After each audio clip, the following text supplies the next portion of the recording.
Hi, I'm Exo, and I'm here to talk about eXoIF. You may be wondering what an IF is, or an if in this case, and it's two short letters that stand for something much, much bigger. Interactive fiction. But you probably already knew that because, the title of the video. So let's go a bit deeper. What is interactive fiction? Interactive fiction is one of the oldest types of computer games.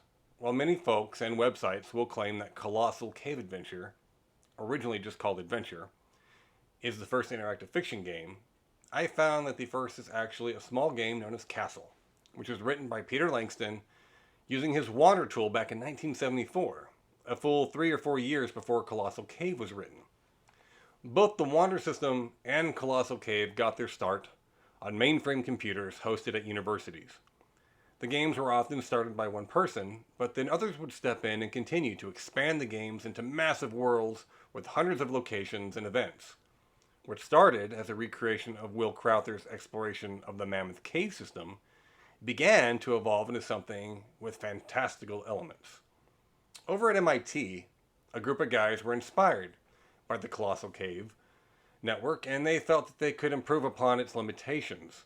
They imagined a system that could accept commands consisting of more than just 2 words. Environmental factors such as darkness, loudness, object weight, all found their way into the game. And this new game was known as Zork. So many students and staff began playing the game that many universities had to enact security procedures to ensure that the machines were available for the research that they were originally intended for. Productivity took a dive in many departments, while early message boards lit up, with adventurers trading tips and seeking help as they descended into the unforgiving game. Most interactive fiction games all shared a specific format at this time. The goal was to find treasures and bring them back to some sort of safe zone. Points were scored by finding treasure, solving puzzles, and defeating enemies. To beat one of these games was not as simple as just surviving or even finding every treasure. To truly conquer one of these games is to acquire the perfect score. However, with these games being modified on a constant basis, even that goalpost was constantly moving further away. IF games spoke to a generation of computer users that prided themselves on curiosity and knowledge. While Pac-Man and other arcade-style games were dominating in their own space, an IF game could reside on one's school or work computer. Gamers were rewarded for exploring these massive games, and there was a social aspect to mulling through the various puzzles. There was also an actual narrative endgame that could be achieved. Unlike the arcade games that went on as long as a quarter was being sacrificed to the machine, these intellectual games did have endings, and they rewarded perfection with perfect scores. The fellows behind Zork went on to start their own company, Infocom. And over the next several years, Infocom spearheaded the golden age of interactive fiction.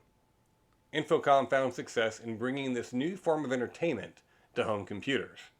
They have popularized the concept of feelies, which were these pack-in items that helped enhance the story, or sometimes they even provided clues.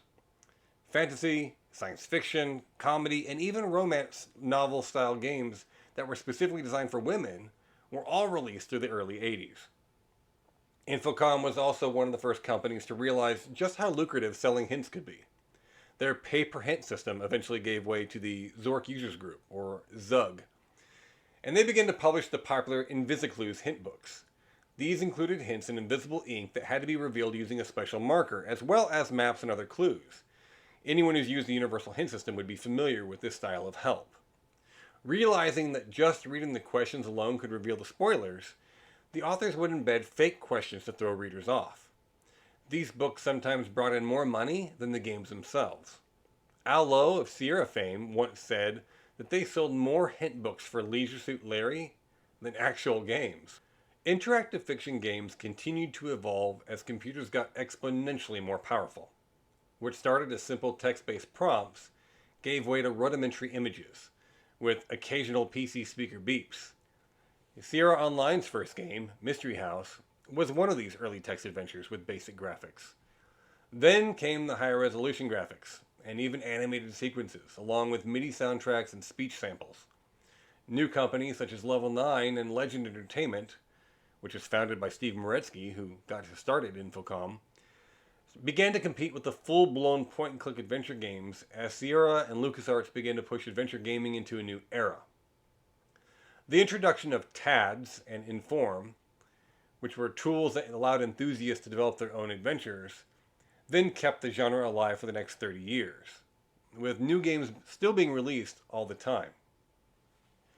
In celebration of the oldest form of computer adventuring, I'm very proud to announce the newest EXO project, eXoIF. eXoIF is unique compared to our other preservation projects.